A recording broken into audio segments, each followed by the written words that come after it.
This is Audible. Penguin Random House Audio presents By the People, Rebuilding Liberty Without Permission by Charles Murray. Read for you by John H. Mayer. I think that the species of oppression by which democratic nations are menaced is unlike anything that ever before existed in the world. The supreme power then extends its arm over the whole community.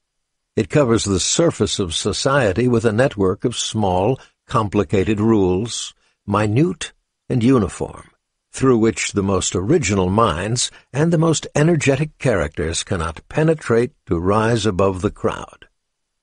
The will of man is not shattered, but softened, bent, and guided. Men are seldom forced by it to act, but they are constantly restrained from acting. Such a power does not destroy, but it prevents existence. It does not tyrannize, but it compresses, enervates, extinguishes, and stupefies a people, till each nation is reduced to be nothing better than a flock of timid and industrious animals, of which the government is the shepherd. Alexis de Tocqueville, Democracy in America. The power which a multiple millionaire, who may be my neighbor and perhaps my employer, has over me is very much less than that which the smallest functionaire possesses who wields the coercive power of the state, and on whose discretion it depends whether and how I am to be allowed to live or to work. Friedrich von Hayek, The Road to Serfdom. Introduction. The twin propositions of this book are that we are at the end of the American project as the founders intended it, but that opportunities are opening for preserving the best qualities of the American project in a new incarnation. By the American project, I mean the continuing effort, begun with the founding, to demonstrate that human beings can be left free as individuals, families, and communities to live their lives as they see fit, as long as they accord the same freedom to everyone else, with government safeguarding a peaceful setting for those endeavors, but otherwise standing aside. When I say that we are at the end of the American project as the founders intended it, I mean only that remnants remain, and they are reserved for a lucky few. The largest remnant is that able, industrious people can still get ahead in today's America, regardless of their origins. That's good. But the people who become successful, as measured by the metrics of money, power, and celebrity, make up a small minority of the whole. An elite. That's exactly what the American project was not supposed to be. America at its founding broke with history. Liberty and the pursuit of happiness were no longer to be privileges for a few, but the unalienable rights of all. All Americans, high and low, were to be left free to live their lives as they saw fit. That was the essence of the American promise. For the first century and a half, the nation kept that promise for white Americans. For the last 75 of those years, the nation began to make good on it for black Americans. Then the promise was intermingled with other priorities and other agendas. What made America unique, first blurred, then faded, and is now almost gone? Part 1 describes how it happened, and my reasons for concluding that the normal political process will not rescue us. The second proposition of By the People is that opportunities are opening for preserving the best qualities of the American project in a new incarnation. This hopeful proposition takes two forms. The center of my attention in Part 2 is how to restore important aspects of American freedom based on this truth. The federal government is genuinely powerful, as it should be, when it comes to tasks such as defending the nation. But when it comes to micromanaging the lives of more than 300 million people, government is the Wizard of Oz. fearsome when its booming voice is directed against any single target, but when the curtain is pulled aside, revealed as impotent to impose its will in the face of widespread refusal to comply with its rules. Part 2 describes practical strategies for taking advantage of this weakness, using the resources of the private sector to nullify rules that arbitrarily and capriciously interfere with ordinary people trying to live their lives as they see fit. Part 3 takes up a more indefinite but potentially transforming set of possibilities. We are at a peculiarly propitious moment for reshaping the polity. The reasons range from cultural to demographic to fiscal. I believe the openings created by these conditions have the potential to break today's political logjam, opening the way for reforms that are impossible now. By the People is written for people who are devoted to limited government. In today's terminology, that includes classical liberals, libertarians, and many conservatives. As I got into the book, I discovered that I had to find a label less cumbersome than people who are devoted to limited government, yet one that almost all of us can live with. My first impulse was to call us Jeffersonians, but Jefferson was well to the libertarian side of the spectrum, and I wanted to include advocates of limited government who think of themselves as conservatives. I settled on Madisonians instead.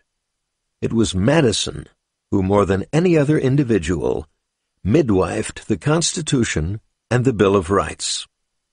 It was his Constitution that preserved limited government for the first century and a half of America's existence.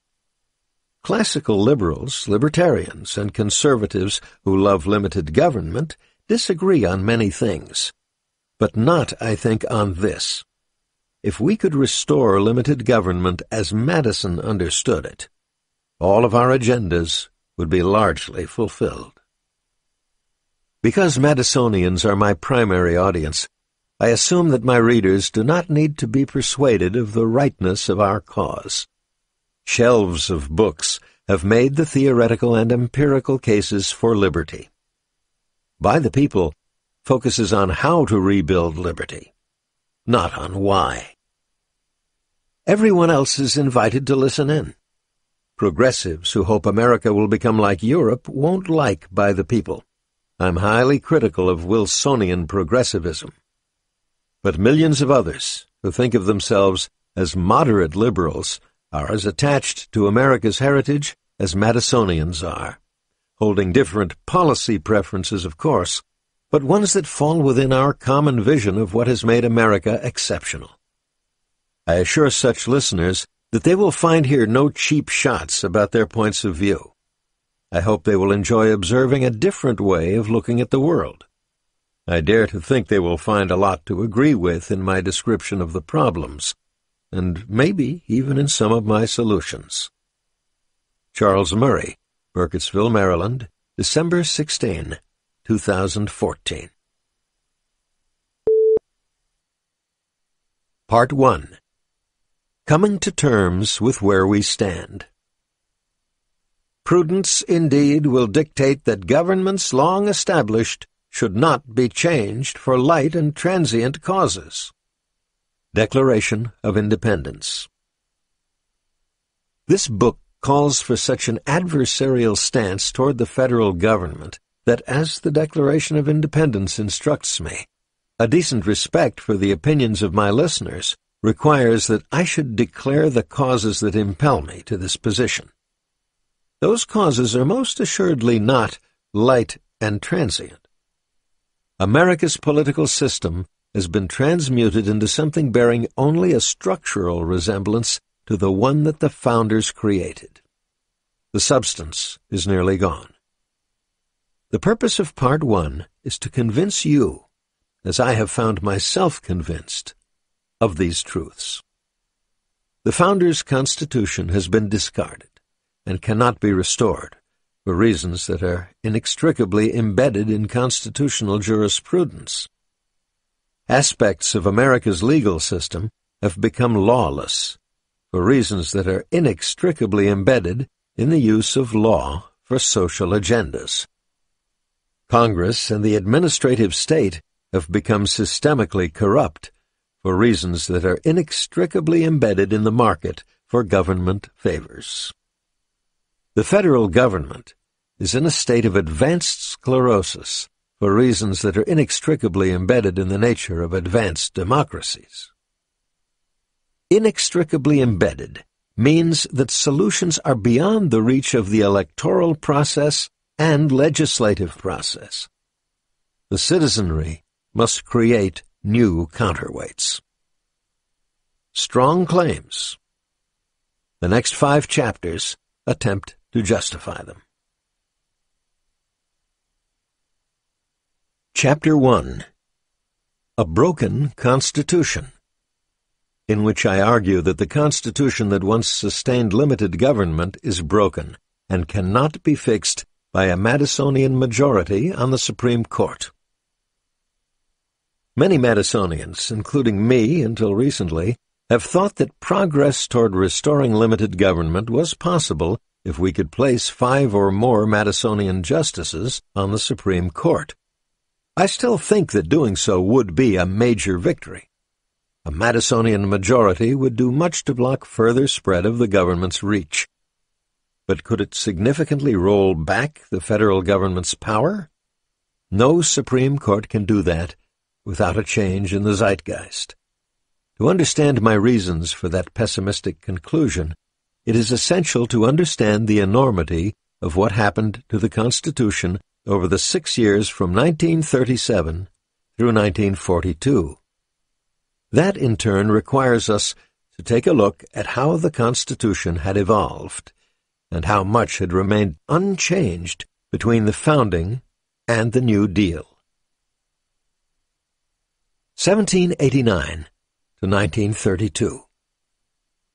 Until the 1930s, the federal government remained tiny. The federal budget of 1928 totaled $38.0 billion, expressed in 2010 dollars. Today, when the media routinely express the federal budget in trillions of dollars rounded to 1 decimal place, 38 billion is literally rounding error. Of that total budget in 1928, $9.4 billion went to defense.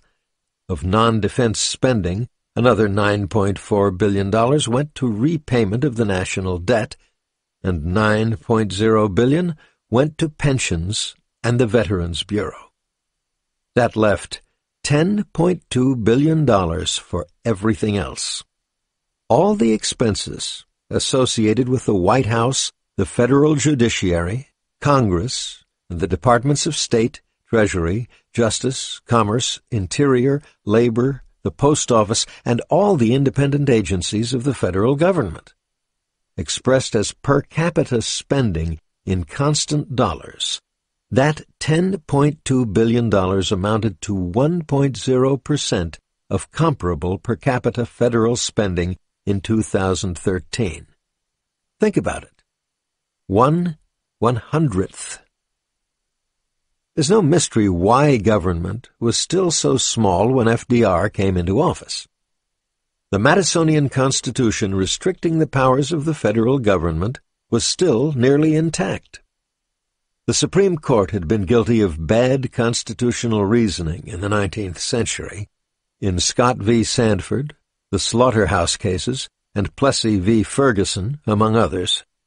But the basis of federal authority was still tightly constrained by the provisions of the Constitution. In some ways, Americans' freedoms were better protected in 1932 than they had been when the Constitution went into effect in 1789. The 13th Amendment had rid America of slavery, the original sin that had always compromised the Constitution's moral authority, and the 14th Amendment was almost as important. Under the first 8 amendments of the Bill of Rights, Americans' constitutional rights had been protected only against infringement by the federal government.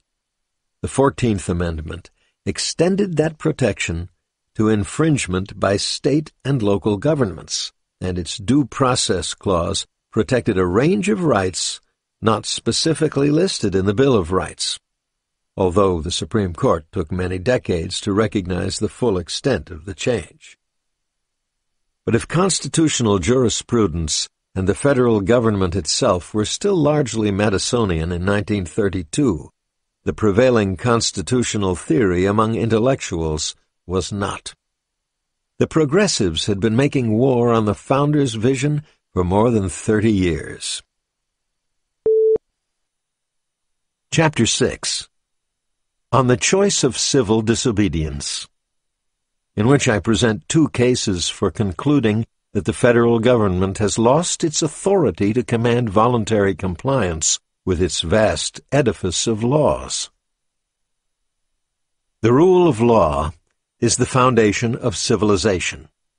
Deliberately choosing to ignore portions of the law is a momentous political choice. Before I describe how civil disobedience can be employed to transform the regulatory state for the better, I must state my reasons for thinking that civil disobedience is ever justified. The short answer is that the American government does not command our blind allegiance to the law. It is part of our national catechism that government is instituted to protect our unalienable rights, and that when it becomes destructive of those rights, the reason for our allegiance is gone. At that point, revolution is not treason, but the people's right. I am not proposing revolution, but I am proposing a declaration of limited resistance to the existing government. I do so because the federal government has, in many respects, become destructive of our unalienable rights. It has lost elements of its legitimacy. The case that the federal government's legitimacy is waning may be made on two different grounds, both of which were adumbrated by the chapters of Part 1. One case is sufficient for Madisonians, but will not be sufficient for others. The second should resonate with a wider range of conservatives, centrists, and moderate liberals. The Madisonian case for lost legitimacy. Legitimacy in a government is an elusive thing. The Chinese used to call it the mandate of heaven. Once it was withdrawn, the dynasty was doomed. In the West, the concept of political legitimacy originally involved a heavenly mandate as well. Medieval kings were thought to rule through God's will. In the centuries since, belief in the divine right of kings was rejected. Political legitimacy in Europe has rested on ties of ethnicity and culture, faith in the rulers, loyalty to the rule of law, or combinations thereof. The United States was founded on a conception of political legitimacy that had no counterpart anywhere in Europe. It has been our fate as a nation not to have ideologies, but to be one, historian Richard Hofstadter observed, and that is especially true of Americans' conception of political legitimacy. It was grounded in John Locke's argument that in a state of nature, all political authority resides in individuals. The social contract that produces a state does not create political authority, but transfers the political authority that pre-existed in individuals. That transfer must be voluntary, otherwise the political authority is not legitimate. The iconic sentence of the Declaration of Independence, beginning with, "We hold these truths to be self-evident," is a restatement of that Lockean position. For Madisonians today, accustomed as we are to being identified with an extreme on the political spectrum, it is important to understand that an overwhelming majority of Americans shared our views about the foundations of political legitimacy during the first century of the nation's existence. The breadth of Americans' devotion to the principles of the founding was one of the features of the new nation that struck European visitors most forcibly. Francis Grund, who moved from Germany to America as an adult and published a 2-volume commentary on America in 1837, about the same time as Alexis de Tocqueville, observed that American patriotism was quite unlike patriotism in other countries. It is not an instinctive attachment to scenes with which they are acquainted from childhood, or to men to whose familiar converse they are accustomed, he wrote. It consists in the love of principles, for which they are ready to make every sacrifice, and which in the outset they preferred to their homes. By principles, Grund meant the principles of liberty that were at the core of Americans' identity. American liberty is further advanced in the minds of the people than even in the laws themselves, he continued. It has become an active principle which lives with and animates the nation, and of which their political constitution is but a facsimile. Tocqueville made a similar point about Americans' passionate belief that their liberty to pursue their own interests without hindrance was the key to making America work, the principle that he labeled self-interest, rightly understood. It found universal acceptance, Tocqueville wrote. You may trace it at the bottom of all their actions. You will remark it in all they say. It is as often asserted by the poor man as by the rich. Throughout the 19th century, these were not issues on which Americans differed. They had other differences that they contested bitterly, so bitterly that the Civil War was needed to resolve some of them. But no American political party disputed the sovereign freedom of the individual and strict limits on the legitimate authority of the national government. The extent of this bipartisan allegiance is illustrated by the presidency of Grover Cleveland, whose 2 terms in office came near the end of the century.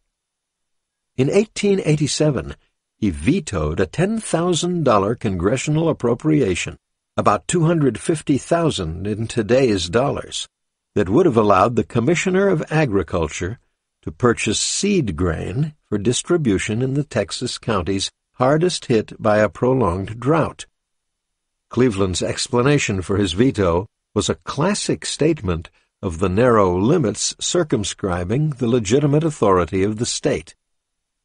I can find no warrant for such an appropriation in the Constitution, and I do not believe that the power and duty of the general government ought to be extended to the relief of individual suffering.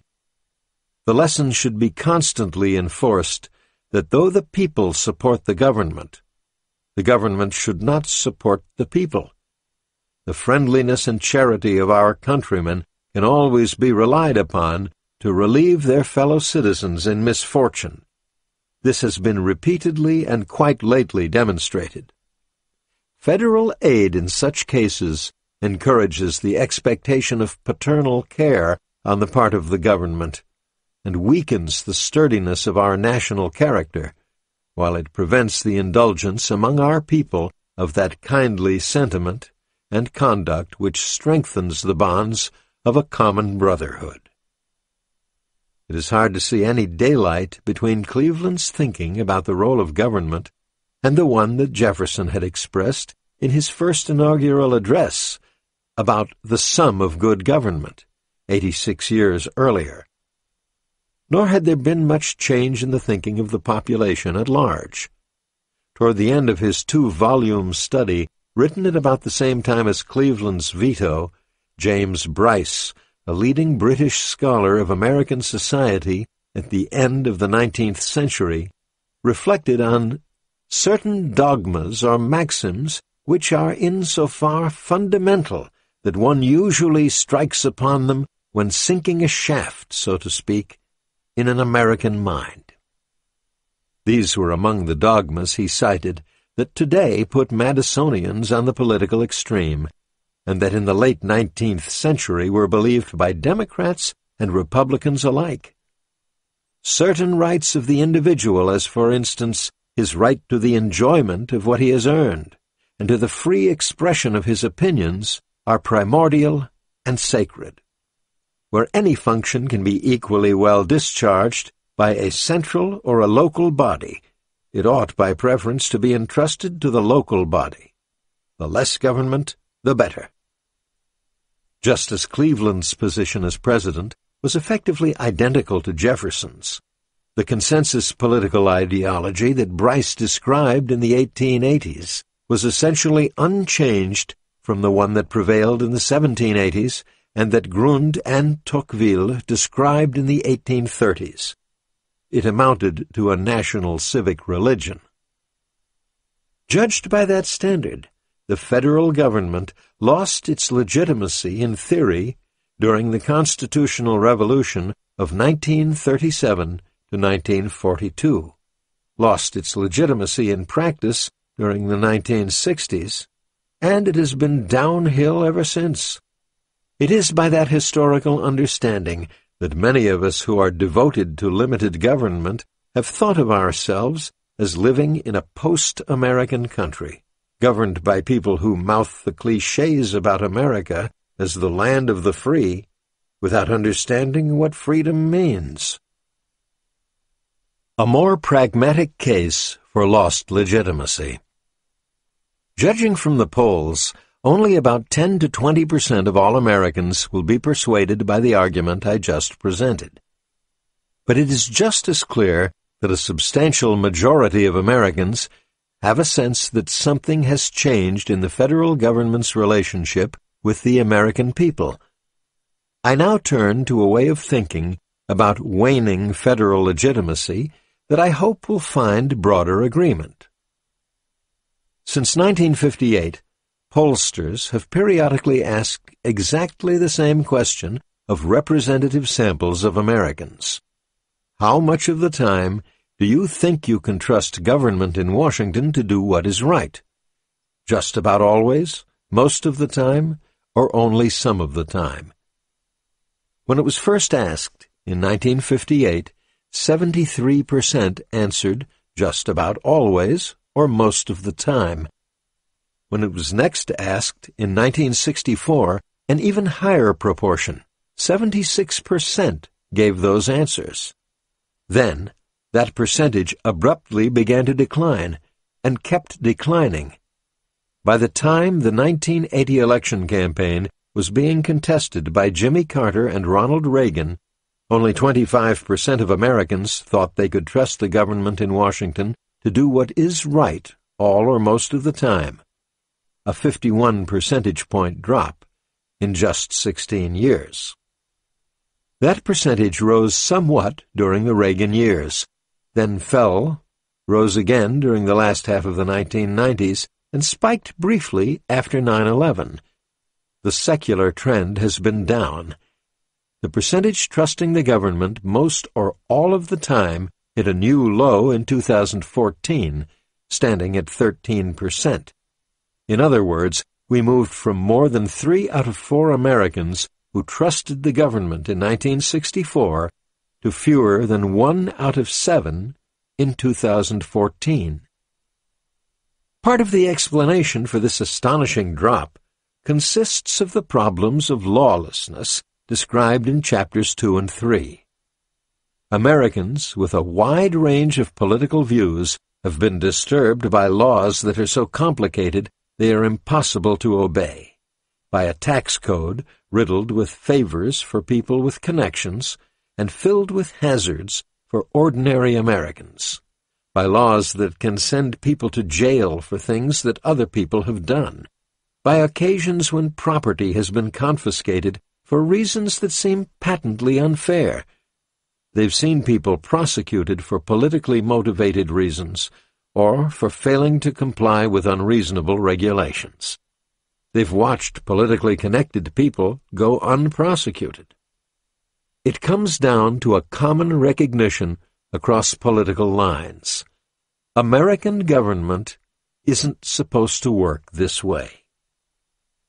Another part of the explanation is generated by the problems described in Chapter 4. Washington looks like a sophisticated kleptocracy in the fortunes acquired by people from exploiting their government service, the necessity of paying, in the form of campaign contributions, senators and representatives to get anything done, in the political party's shakedown of businesses for such contributions, and in the use of government by private interests to make trouble for their adversaries. These practices have led ordinary citizens with a wide range of political views to recognize that both political parties and the bureaucracies of the government are systemically corrupt. American government isn't supposed to work this way. These specific forms of government misbehavior are part of a broader betrayal of the role that the federal government traditionally played in national life. When Kennedy was assassinated in 1963, at a time when 76% of Americans still trusted the federal government to do the right thing, most Americans were still in love with the idea that as American citizens they were free and independent, equal before the law with other Americans, living their lives as they saw fit. Americans saw the federal government not only as legitimate, but as the best government in the world, an attitude that had characterized us all the way back to the founding. But this happy state of affairs hadn't happened by accident. It was sustained through good times and bad, war and peace, massive immigration and massive social changes because of 3 tacit compacts between the federal government and the American people. The first tacit compact was that the American people wouldn't expect much from the federal government beyond protection of their freedom at home and from enemies abroad. As I noted in Chapter 4, few corporations had an office in Washington as late as the Kennedy administration, because with only isolated exceptions, businesses had to worry only about competing in the marketplace, not coping with the federal government. The federal government during the Kennedy administration still had no significant role in K-12 education, local law enforcement, or health care. The federal government had no policies about the practice of religion. Americans of half a century ago still assumed that the task of running daily life was in their own hands. And so when people had complaints about their schools, jobs, products, physicians, or churches, the federal government didn't get blamed for failing to solve problems that Americans didn't think were its business anyway. It's easy to trust the federal government to do the right thing when the expectations of that government are limited. The second tacit compact was that the federal government would not unilaterally impose a position on the moral disputes that divided Americans. This was exemplified by the dispute over slavery, the most divisive of all American moral disputes. The history of federal policy from the time the abolitionist movement began in the 1820s until the beginning of the Civil War was one long, tortured attempt not to impose a federal solution to slavery on the nation. Even the Civil War itself was undertaken as a fight to preserve the Union, not to abolish slavery. That same extreme reluctance to impose unilaterally enacted federal solutions on moral disputes remained through the first half of the 20th century. The moral dispute over alcohol, a very big deal for more than a century, was resolved by a constitutional amendment, not a federal law. So was the moral dispute over women's suffrage. A constitutional amendment not only requires Congress to pass it and the President to sign it, but also requires at least 3/4 of the states to ratify it. When it came to moral issues, the whole nation had to participate in their resolution. Those on the losing side had to recognize that their defeat was national and consensual. It's easy to trust a federal government that doesn't unilaterally decide morally divisive topics by narrow margins in Congress or a one-vote margin on the Supreme Court. The third tacit compact was that the federal government would make it easy for Americans to take pride in themselves.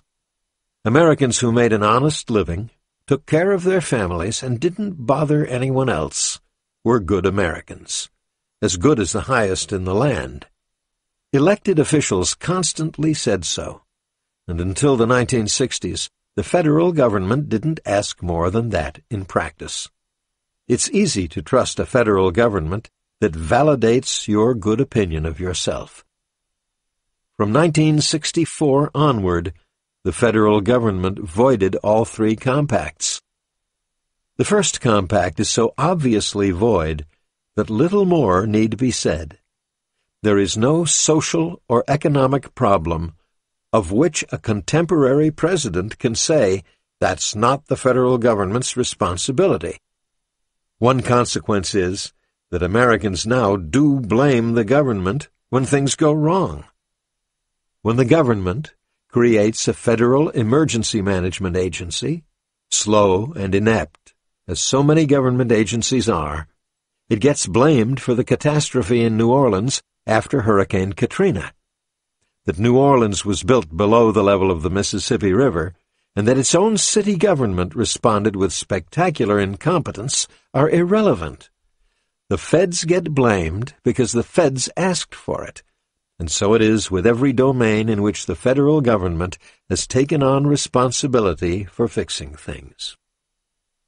The second compact that the federal government would not unilaterally impose a position on one side of specific moral issues is also void.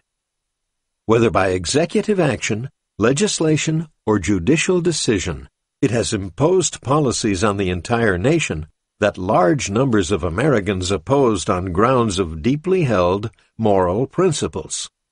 By imposing federal policies on abortion, affirmative action, drug use, education, employment, expressions of religious faith, marriage, and welfare, the federal government has alienated large numbers of Americans from all points on the political spectrum.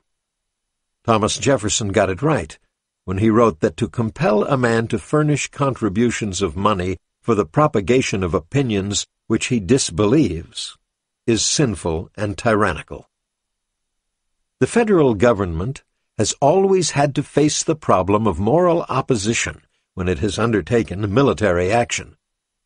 Every American war has had its conscientious objectors and war protesters. But those reactions occurred in the context of a national consensus that the country must have armed forces and that it must be the federal government that directs them. There is no similar consensus on domestic issues that have caused people to lose trust in the government, either on the issues themselves or on the federal government's right to rule on them. Those who are outraged do not trust the federal government to do the right thing. Add up all the people who have felt this kind of outrage on at least one issue, and you've got a majority of the citizenry. The breaking of the third compact, the one that made it easy to be a good American, follows from the geometric expansion of law. Just about all of us are criminals now, insofar as almost all of us have broken some of those thousands of laws, and, technically speaking, almost anyone could be successfully prosecuted if the federal government so chose. Many of us watch the experiences of those whom the government has decided to go after, and say to ourselves, "That could be me." It's not just the expansion of laws that has alienated us from the government. The government's rhetoric has changed. The officials of the federal government no longer celebrate us as fine Americans if we make an honest living and mind our own business. On the contrary, they tell many of us who think we are making an honest living and minding our own business that we are selfish, greedy, racist, or homophobic when we haven't the slightest internal sense that we are any of those things. The federal government has changed from being a vehicle through which the American people celebrate themselves and each other to being a vehicle through which a ruling class hectors and pesters us about our shortcomings. This, too, helps explain why so many of us have shifted from a broad loyalty and affection for the government to alienation and anger. In summary, I am arguing that the federal government over the last half-century has separated itself from the American people in a way it had never done before. Americans have a long history of getting mad at government. See Pap Finn's rant about government in Huckleberry Finn. But something's different now. The federal government has become an entity distinct from our conception of America, with agendas that have nothing to do with serving the American people and everything to do with the health and well-being of the federal government itself. Many of us see that entity as hostile, something against which ordinary citizens must defend themselves. Philip Howard, writing from the political center, has put it harshly but accurately. A group that no longer shares basic values with the society is categorized by sociologists as a deviant subculture. Washington has become a deviant subculture. When 87% of Americans do not trust the federal government to do what is right, even most of the time, it is also obvious that the alienation does not break along party lines. The legitimacy of the federal government is not gone for a majority of the population, but it has waned. When I propose to use systematic civil disobedience, it is not against a government that has made a few unintentional missteps and should be given the benefit of the doubt.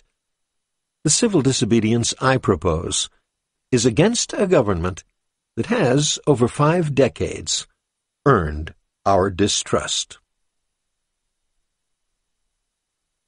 Chapter 7. The Ground Rules for Civil Disobedience, in which I present criteria for deciding whether a given regulation may be legitimately ignored in principle, discuss some of the practical considerations, and express what I believe to be an attainable goal. I want to make it possible for us to safely ignore large portions of the laws and regulations with which we are burdened. But before we get to the how of that endeavor, we need to worry about which laws and regulations we're talking about. How do we distinguish between those that should be obeyed and those that may be appropriately ignored? First, I need to define the specific way in which the concept of civil disobedience is used here, to wit, when a group of people agrees to ignore a law or regulation. This is distinct from following one's individual conscience and acting individually, as Henry David Thoreau advocated in Resistance to Civil Government, 1849. My use of the phrase civil disobedience is also distinct from decisions to break the law because of overriding circumstances, such as the penniless husband who steals medicine to save his dying wife. The law itself often has ways of accommodating these overriding circumstances. I am talking about identifying laws and regulations that may be ignored in general. One other preliminary.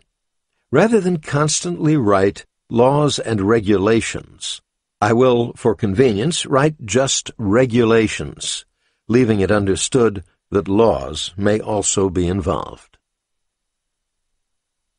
Regulations that are exempt from systematic civil disobedience. I begin with the many rules that shouldn't be subject to systematic civil disobedience. They fall into 3 categories. Laws prohibiting acts that are bad in themselves, malum in se, are exempt from systematic civil disobedience.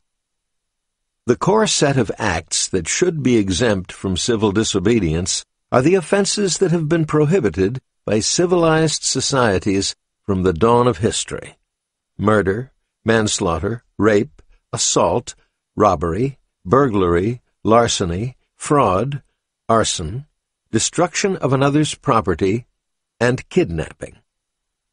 The further one moves beyond this core list to things such as treason, perjury, obstruction of justice, and conspiracy, the more the prohibitions contained in the actual law may diverge from malum in se. Conspiracy is a case in point. Some conspiracies are malum in se, but the law as written is sometimes ridiculously broad, allowing the authorities to use conspiracy as a catch-all charge against people whom the authorities want to get, but who have not done anything culpable. Even acknowledging the gray areas, however, the default assumption when malum in se is plausibly involved should be to exempt the law from systematic civil disobedience. All systematic civil disobedience should involve acts that are malum prohibitum, illegal because the state says so, not because they are bad in themselves. The tax code is exempt from systematic civil disobedience. The U.S. tax code is terrible and a product of the systemically corrupt political process I described in Chapter 4. But there is a difference between the rules surrounding taxes and the rules promulgated by the regulatory state. There are thousands of regulations about which an American may rightly say, "This is none of the government's business." A constitutionally principled defense for refusing to obey such regulations can be mounted. It will almost always lose in today's courts, but it should win. In contrast, taxation is one of the legitimate functions of even a Madisonian state. In particular, the income tax, however inferior it may be to other ways of collecting revenue, however badly it has been administered, was authorized by explicit amendment of the U.S. Constitution. There is also a practical problem. Principled civil disobedience to the tax code would be indistinguishable in appearance from cheating on your taxes. As I will stress, the success of civil disobedience depends on being able to make a case that the people being charged with violations have done nothing wrong, a case so obviously true that it will persuade a large majority of fair-minded people across the political spectrum. That is impossible for violations of the tax code. Regulations that foster public goods, classically defined, are exempt from systematic civil disobedience. Fostering public goods is also one of the legitimate functions of any government, including the most limited ones, and regulations that really do serve that function should be exempt from civil disobedience. I have just used a phrase, public goods, which has been corrupted in daily use. It does not mean something that enough people think is good for the public. Strictly defined, public goods fall into two broad sets. One set consists of things that can be done only by government because of the nature of the task. For example, national defense is a public good, while feeding the hungry is not. The characteristics of these public goods is that they are both non-exclusive, meaning that the good cannot be provided selectively, and non-rivalrous, meaning that one individual may consume it without diminishing its availability to others. National defense is one classic example. Protection of the environment is another.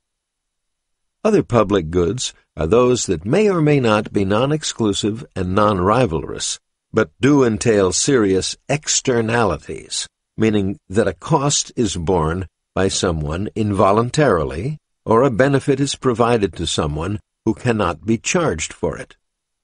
K-12 education qualifies as a public good in this sense. A democracy cannot be sustained without an educated electorate. Everyone who lives in a democracy benefits from the good called education. Therefore, it is appropriate that education be publicly funded, with people contributing to its cost, whether or not they have children attending school.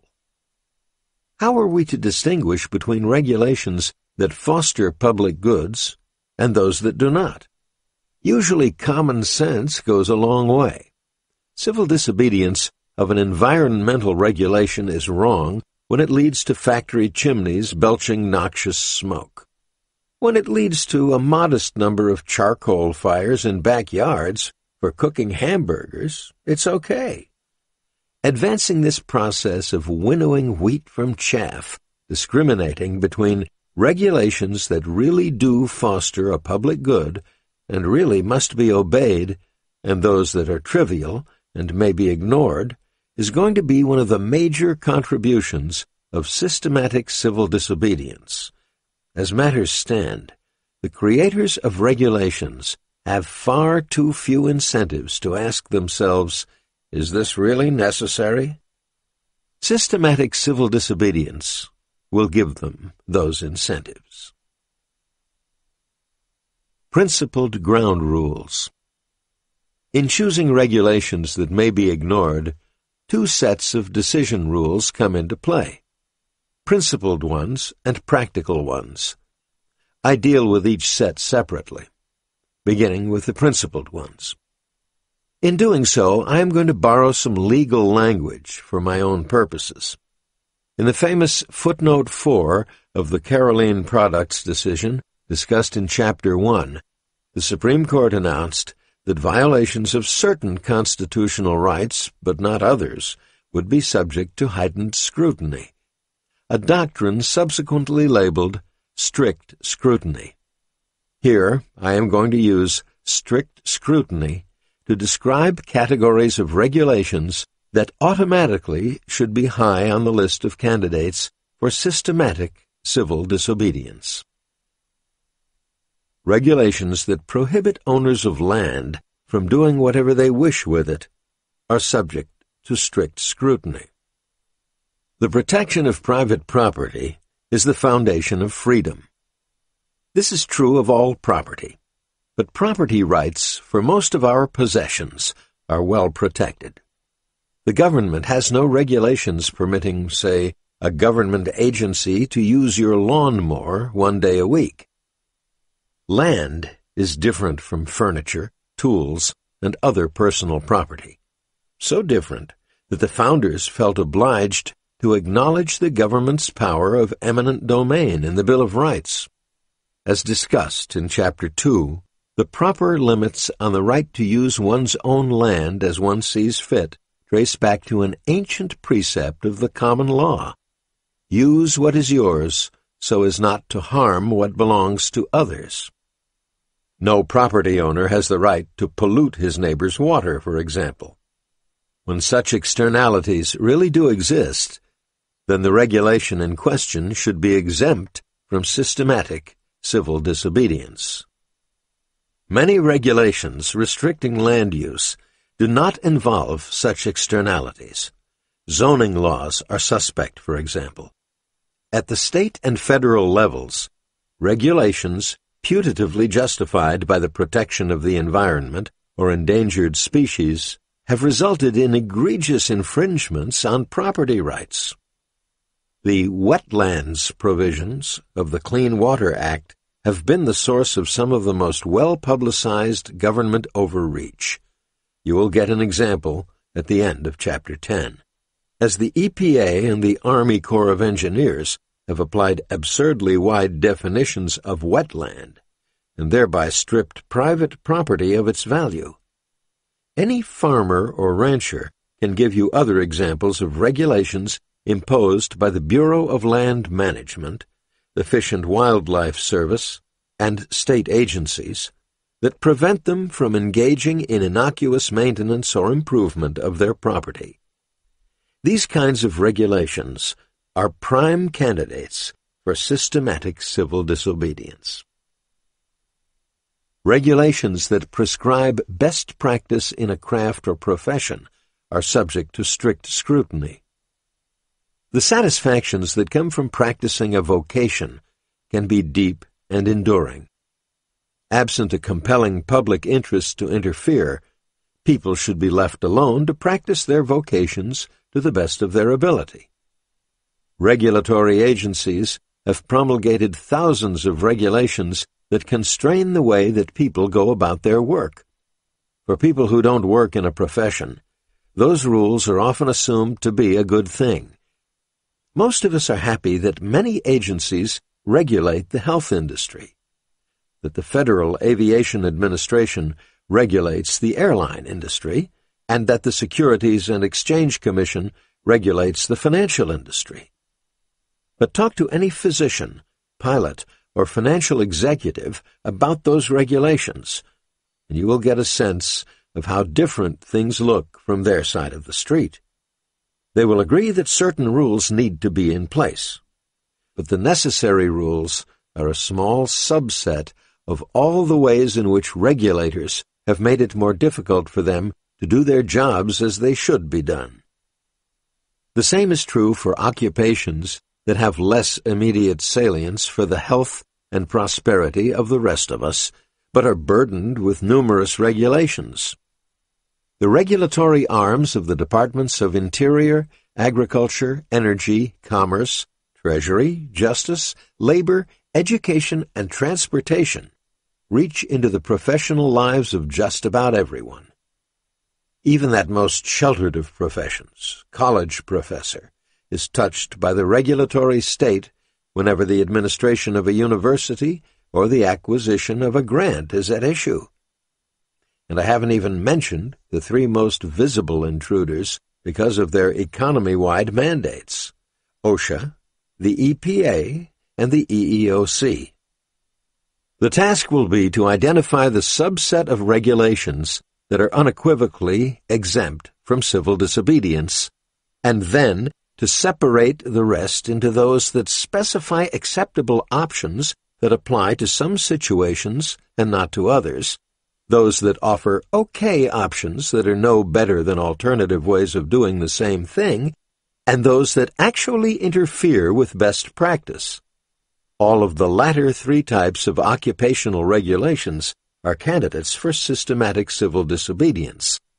Those in the last category are to be aggressively challenged.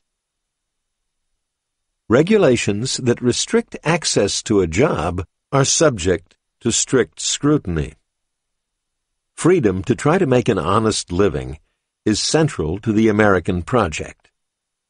Absent compelling justification, using the state as a gatekeeper to the labor market is a violation of that freedom. Here, states and localities have been the prime offenders through licensing laws. One may argue that the government has a compelling reason to pass licensing laws when the profession is one that involves life and death. But licensing now affects about 1 out of 3 workers.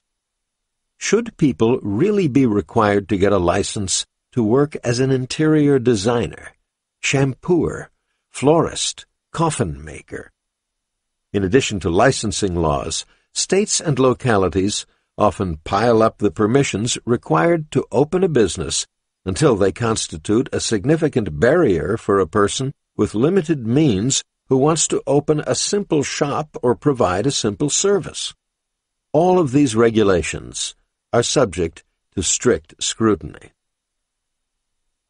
Regulations that prevent people from taking voluntary risks are subject to strict scrutiny. The Lockean conception of freedom has at its core one's unalienable ownership of one's own body. A strict libertarian interpretation of this freedom forbids the state to violate that ownership in any way. Many conservatives disagree with this extreme position, which, for example, forbids any regulation of adult drug use. But a middle ground should find broad agreement among Madisonians. Leaving hot-button topics like drugs aside, people should be free to make informed and voluntary decisions to engage in a broad range of activities that put only themselves at risk. They should be free to ski down dangerous slopes scuba dive in hazardous waters, climb sheer cliffs, and engage in all the other recreations that can easily break bones or even end lives. Regulations that interfere with the provision of goods and services supporting these activities should be subject to strict scrutiny. People should also be free to make informed and voluntary decisions about their health care, even if those decisions put them at risk. Regulations that prohibit access to a non-traditional treatment or to a drug that shows promise but hasn't completed the FDA's tortuous approval process are subject to strict scrutiny. Employment law is subject to strict scrutiny. To people who are not in positions where they have to hire or fire employees, employment law may sound like a matter of avoiding discrimination by ethnicity, gender, age, or disability, plus observing some basic rules about job conditions. People who do have to hire, supervise, or discharge employees know better. A leading resource for employers, the Essential Guide to Federal Employment Laws, has separate chapters for 20 major pieces of legislation that impose requirements on employers. The legal defense funds I envision could be kept fully occupied doing nothing but helping people who have run afoul of employment regulations.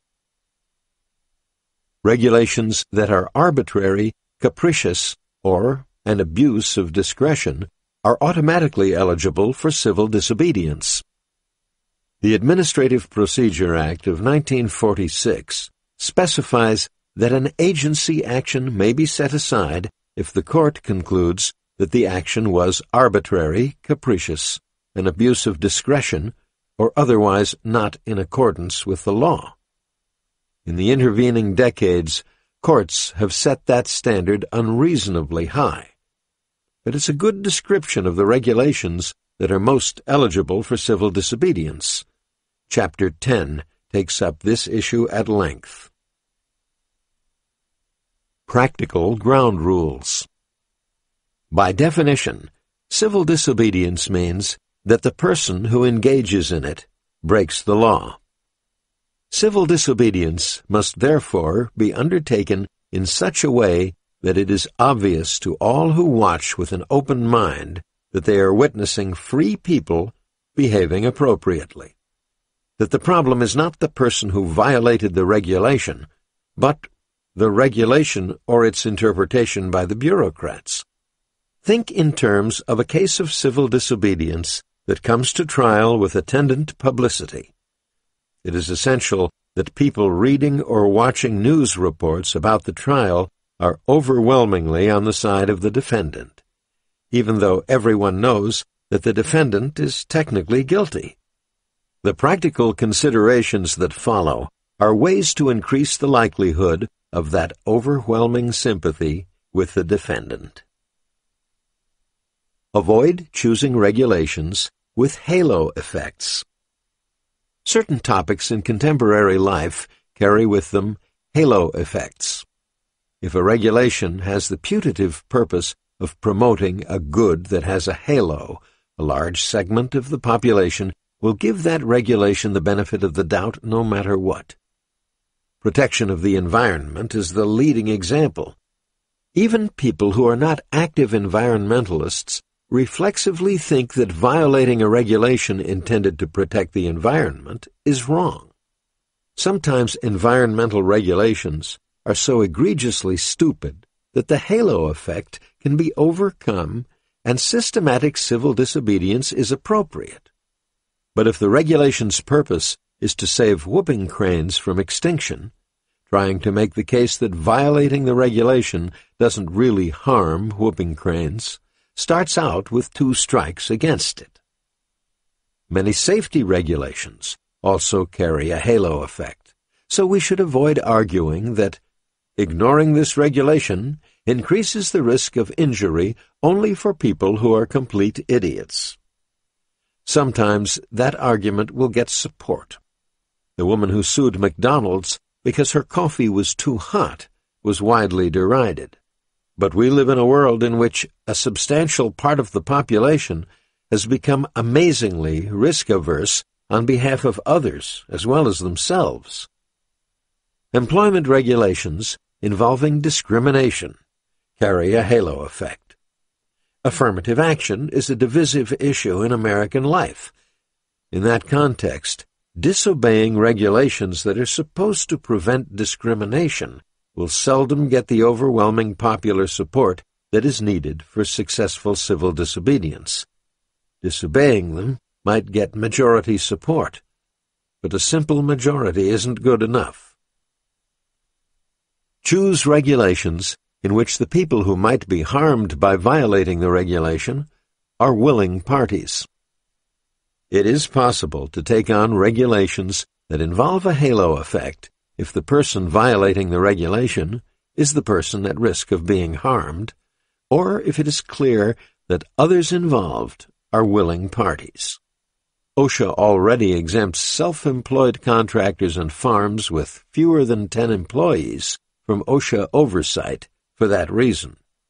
That principle could be extended to other small businesses and to behaviors that involve personal risk.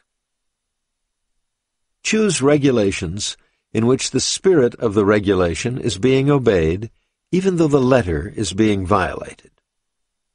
A second way to take on regulations involving a halo effect is to focus on ones for which the spirit of the regulation can be achieved in more than one way. For example, the spirit behind the use of traffic lights is to facilitate the efficient flow of traffic and to protect pedestrians from being run over. But if there are no vehicles that can possibly reach the intersection before you cross the street, you can walk across the street against a red light without violating that spirit, as thousands of people do on the streets of Manhattan every minute of every working day. A great many of the regulations from OSHA and the EPA fall into the same category. If a defendant can show that his alternative way of doing things achieves the spirit of the regulation even though it violates the letter, the halo effect can be neutralized. Above all else, the principled and practical ground rules are all subordinate to this overriding consideration. Systematic civil disobedience cannot succeed if it is used on behalf of people who are trying to game the system. It is essential, above all else, that my proposed measures for supporting civil disobedience be used for defendants who have acted in good faith. Defendants who are technically guilty must be ethically innocent. Chapter 14. Once the curtain has been pulled aside, in which I conclude by presenting hopeful but not unrealistic scenarios of what can happen when enough people are saying of government-engendered problems, "This is ridiculous." Ronald Reagan came to the presidency in 1981, having declared that his strategy regarding the Cold War was, "We win, they lose." It was seen as a foolish and dangerous position by everyone from academic Sovietologists to Henry Kissinger and Richard Nixon. Presidents since the end of World War II had pledged themselves to no more than containing communism, and laterally reaching détente with the Soviet Union. None had said anything remotely like, "We win, they lose." 10 years later, the Soviet Union ceased to exist. When Western scholars subsequently got access to the Soviet government's internal documents, it turned out that the Soviet Union in 1981 was already a hollow shell, with a sick economy and political institutions that set new standards of sclerosis. What had Reagan added to these difficulties? Scholars are still trying to determine the complete answer to that question. But it is already clear that Reagan poked a shaky Soviet system in some vulnerable places by arming the Mujahideen in Afghanistan with Stinger missiles, starting a technological arms race that the Soviet leadership knew it could not match Star Wars was especially unnerving, and assaulting the Soviet Union's pride rhetorically. From his Evil Empire speech, surprisingly dismaying to the Soviets, we have since learned, to his Mr. Gorbachev, tear down this wall speech in Berlin. For these and other reasons, the image of the Soviet Union changed, without and within. Before Reagan, the Soviet Union had been seen as one of the world's two superpowers, and many thought it was the ascendant one. During Reagan's time in office, the curtain was pulled aside, and the Soviet Union was exposed for what it was, a third-world country with nuclear weapons. The Soviets blundered into half-hearted, haphazard reforms, and an incompetent, divided, and dispirited nomenclatura finished the job without further assistance from the West. What Reagan accomplished is analogous to what I want the defense funds to do. Not pull down the U.S. government. That seems excessive. But pull aside the curtain on one component of that government, the regulatory state, and expose the Wizard of Oz within. Doing so might ultimately accomplish much more than plaguing the regulatory state. It could also change the zeitgeist. This is where the parallels with the Cold War are most apt.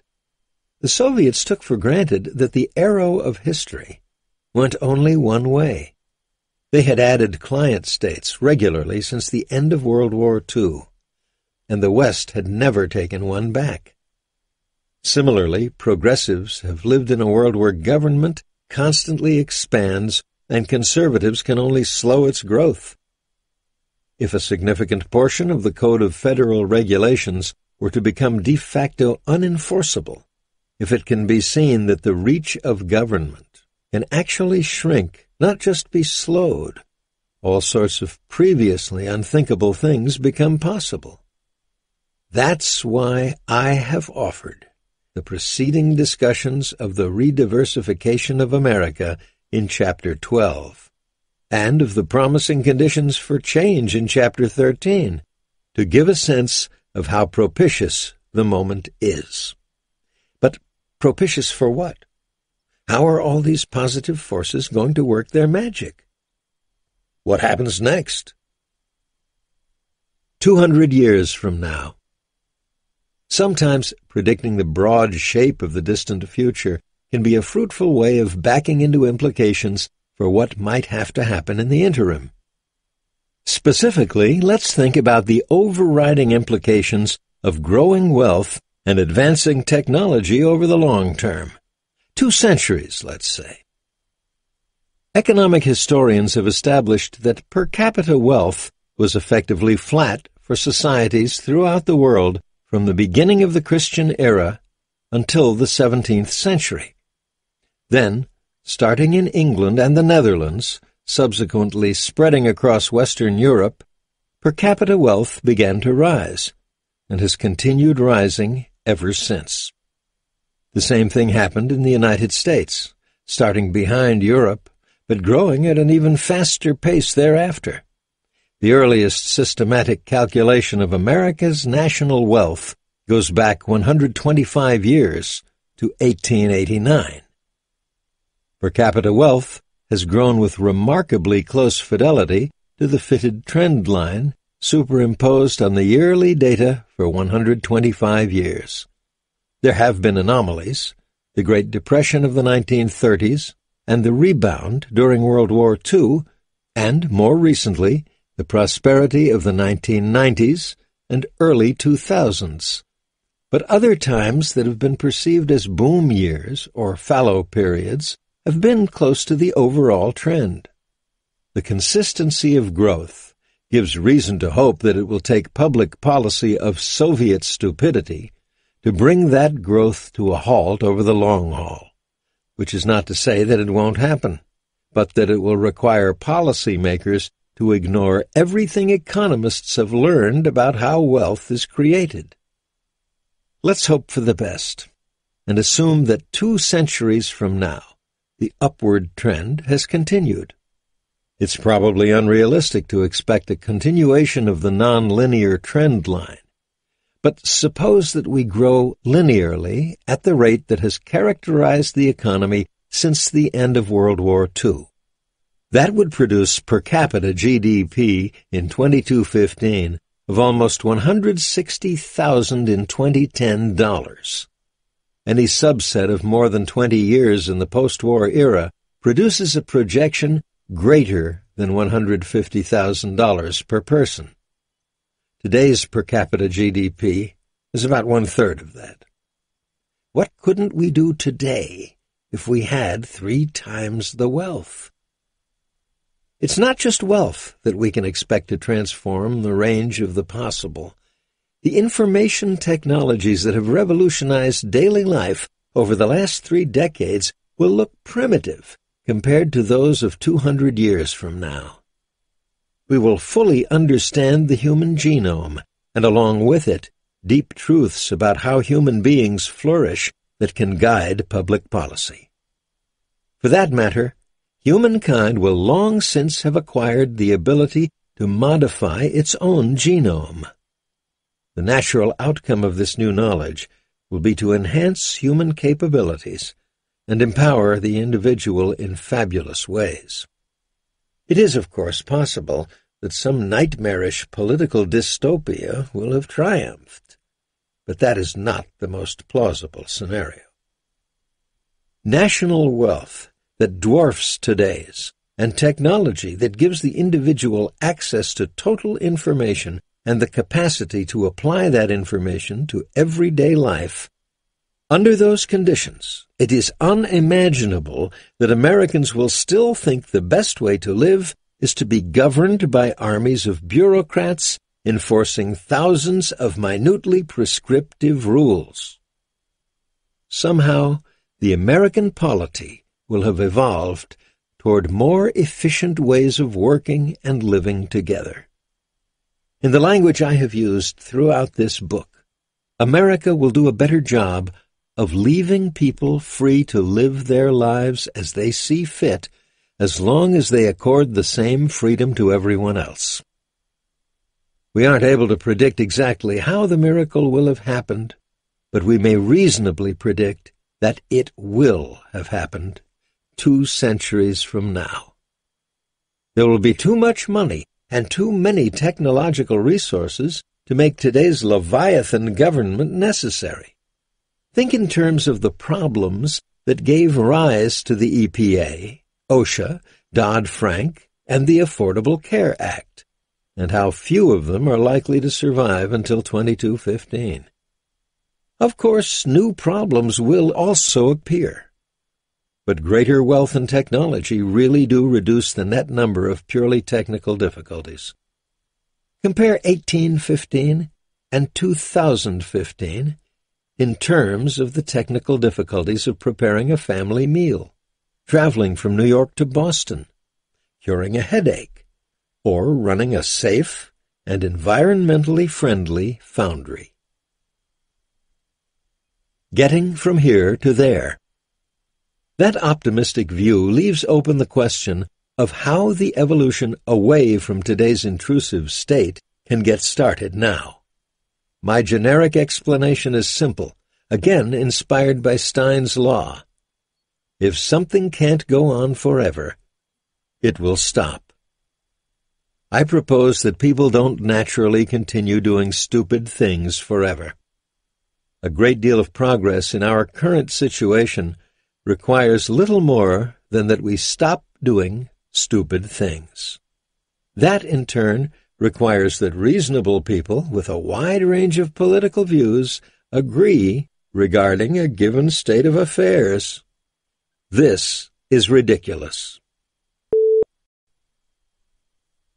In conclusion, as I close these speculations about the prospects for rebuilding American liberty, I am conscious of 3 quite different reactions, each reasonable, that listeners might have. The first, of course, is that I am wrong in my diagnosis of America's problems and wrong in my prescriptions for their solution. To that I can only say, fair enough. You've heard me out. The second reaction is that I'm far too optimistic about how much effect the defense funds could have. It's unlikely that they will ever operate at anything approaching the scope I have described.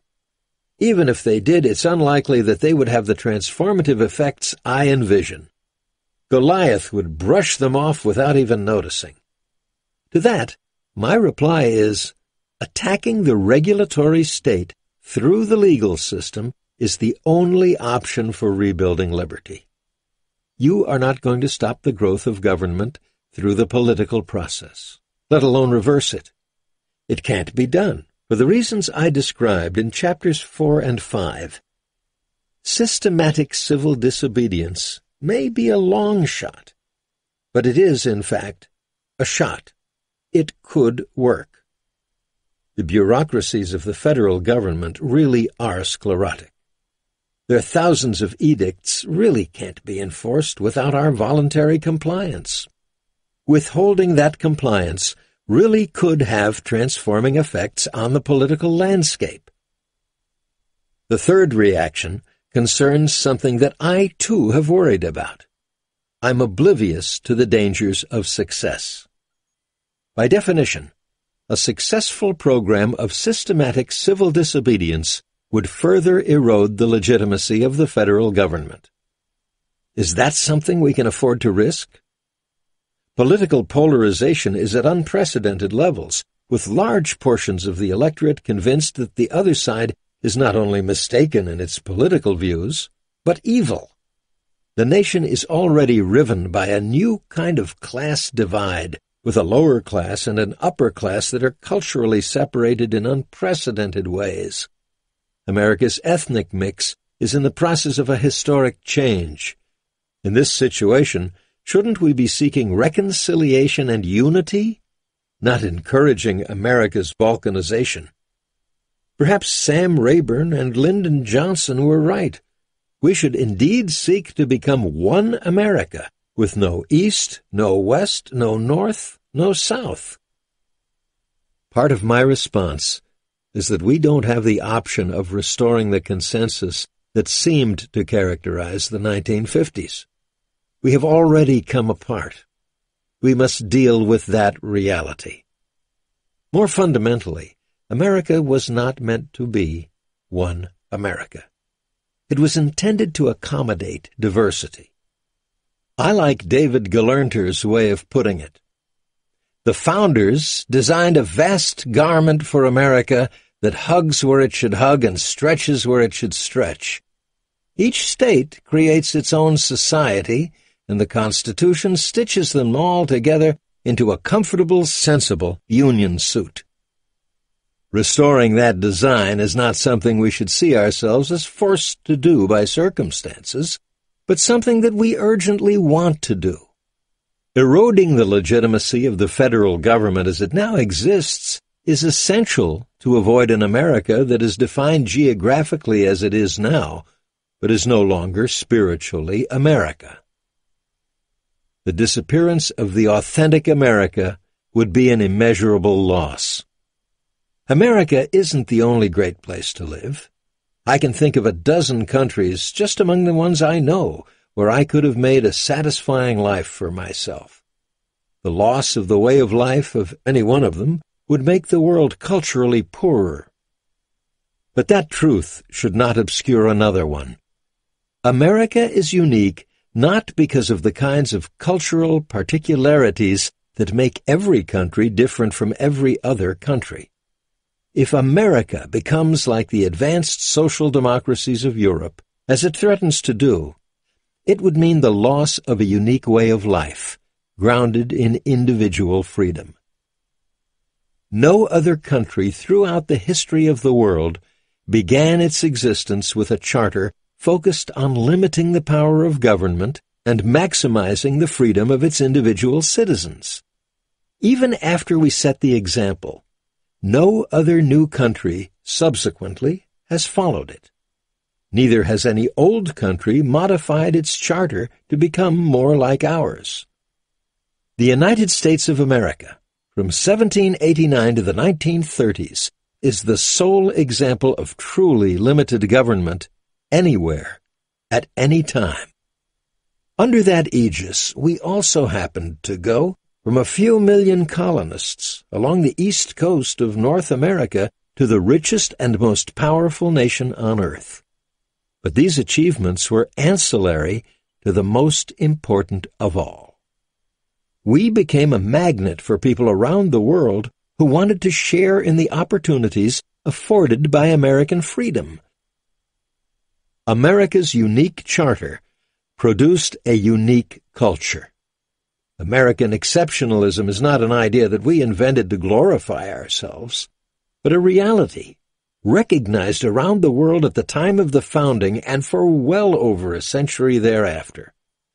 America's unique culture, its civic religion, as I have called it, made for a unique people. Some of our characteristics are not to everyone's taste, but I love them all. Our openness, our passion to get ahead, our passion to see what's over the next hill, our egalitarianism, our over-the-top patriotism, our neighborliness, our feistiness, our pride, our generosity, all wrapped in our individualism. Those American qualities are fading. Once bright colors left too long under an alien sun. The words from Alexis de Tocqueville that I used as an epigraph for By the People increasingly describe us today. The government now covers the surface of society with a network of small, complicated rules, minute and uniform. As Tocqueville predicted, we have experienced not tyranny, but a state that compresses, enervates, extinguishes, and stupefies a people. Systematic civil disobedience offers a chance to revive those colors. Perhaps not to the primary intensity they once had, but enough that we are once again different from everyone else, uniquely American. If that process diminishes the majesty of the American government, I don't care. Our government is not supposed to be majestic. Neither does the government command our allegiance independently of its own allegiance to its proper role. The federal government was created with one overriding duty: to allow us to live freely as we see fit, as long as we accord the same right to everyone else. It has betrayed that duty. America can cease to be the wealthiest nation on earth and remain America. It can cease to be the most powerful nation on earth and remain America. It cannot cease to be the land of the free and remain America. I am not frightened by the prospective loss of America's grandeur. I am frightened by how close we are to losing America's soul.